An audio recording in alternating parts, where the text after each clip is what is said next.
તમે મને ઓળખો છો? હા, મારા અનેક રૂપ છે. શું તમે મારા રૂપને ઓળખો છો? હા, હું તો તમારા ઘરમાં પણ રહું છું અને તમારા ઘરના બધા કામ પણ કરું છું. તમને ખબર છે, તમારા સ્નાન કરવાથી લઈ રાત્રે સૂવા સુધી હું જ કામમાં આવું છું. તમારા બધાનું જીવન મારા પર નિર્ભર છે. હું તમારા શરીરમાં પણ રહું છું. તમને ખબર છે, તમારી રસોઈ મારા વગર બની જ ના શકે.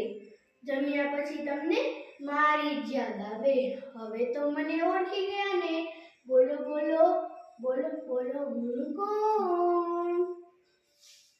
હું પાણીનું ટીપું. તમને ખાનગી વાત કહું, તમે પેલું વૃક્ષને જુઓ છો? જોજો, તેના ઝાડ પર હું કેટલું સુંદર લાગુ છું. તમે બધા વિચારી રહ્યા છો કે આ બધામાં જ મોજૂદ છું, તો મારો જન્મ થયો કેવી રીતે? હા બાળ દોસ્તો, મારો જન્મ આ પૃથ્વી પર જ થયો છે.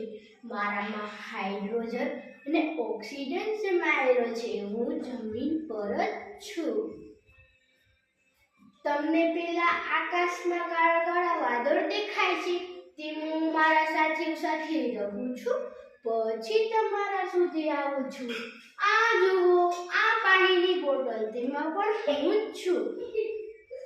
મારા કારણે જ વીજળીની શોધ થઈ છે. પણ અફસોસ, હું પ્રકૃતિની અનમોલ રતન છું. છતાં પણ ઘણા તત્વો મને દૂષિત કરી રહ્યા છે, ત્યારે મારું હૃદય દ્રવી ઉઠે છે. તમે બધા તો સમજદાર છો ને?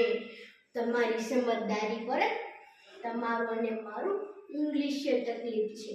જો તમે મને પ્રેમથી રાખશો તો હું પણ તમારી સાથે મિત્રતા કરીશ. જો તમે મને દૂષિત કરશો તો તમારું જીવન જોખમાઈ જશે. હું સ્વચ્છ તો તમે પણ સ્વચ્છ, અને હું અસ્વચ્છ તો તમે પણ અસ્વચ્છ.